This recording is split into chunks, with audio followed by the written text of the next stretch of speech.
worked part-time in the shop with him. In the middle of the morning, every couple of days, when the first rush of business, or at any rate such a rush as one could expect in a shop selling wool and ladies' underwear, had died away, they would put a notice on the door and would sneak upstairs to his bedroom and make love for an hour. An hour and no more. On the stroke of 12 they would return to their chores, and no one would be any the wiser. Or at least they thought no one knew.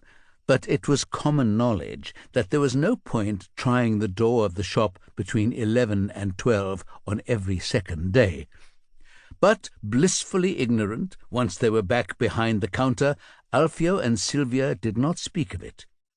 It was as if it were two other people who made love in that room, with the lace curtains swaying gently in the breeze, and the sound of mopeds and cars seeping in through the gaps in the window frames. Alfio watched what was becoming frenzied activity down below. A man jumped out of the van and rushed round to its rear, throwing open the back doors, out of which two other men jumped and ran into the cafe below, next door to his shop. Almost immediately from the cafe came a scrum of bodies. The three men reappeared, half carrying, half dragging a blonde-haired woman whose legs seemed to have lost any of the properties that made them useful. "Madonna," whispered Alfio, his surprise elongating the expletive. The men all wore black balaclavas, with holes for eyes and large round holes for their mouths, just like the Basque separatists, or the IRA terrorists in Ireland that he sometimes saw on the TV news. Not that there was anyone around to see them, though. The square slept on. They were struggling, but not because the woman was protesting. Rather, it was because she had become like a rag doll, arms flailing and legs collapsing underneath her. Finally, one of them grabbed her around the middle and threw her over his shoulders, running the last few steps to the van and dropping her in heavily before climbing in himself. His colleagues followed, and the doors slammed shut as the van sped off around the square, slamming through the gears and down Via Costanza towards the mountains.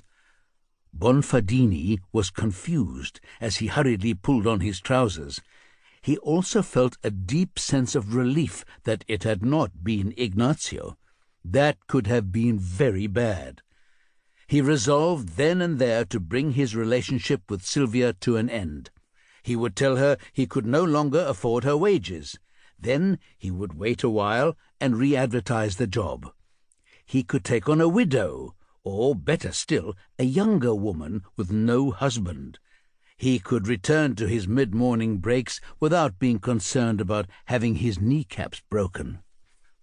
He fastened his trousers quickly and dragged a T-shirt over his head. Naturally nosy, he wanted to see what was going on. He ran downstairs into the backyard from where he could get to the street via a short alleyway, loudly shouting, "Get dressed!" to the stirring Sylvia as he went. He just had time at the bottom of the steps to hear two police cars arrive from different directions, sirens wailing and blue lights flashing, before he ran into a wall, hearing his nose splinter and feeling it spread across his face. At least, it felt as if he had run into a wall. His body folded and crumpled to the ground, his eyes filling with water and the pain beginning. It started somewhere at the back of his head, undertaking an inevitable journey towards the middle of his face, where it would, he knew, explode into something memorable. As his body slumped to the floor, blood gushing from his smashed nose, he caught a glimpse of the tall figure of Ignazio, Sylvia's husband, stepping back into the shadows at the bottom of the stairs, a baseball bat hanging limply at his side, and a slow, satisfied smile beginning to crease his dark features. Chapter 2. The 3rd of November, 1999.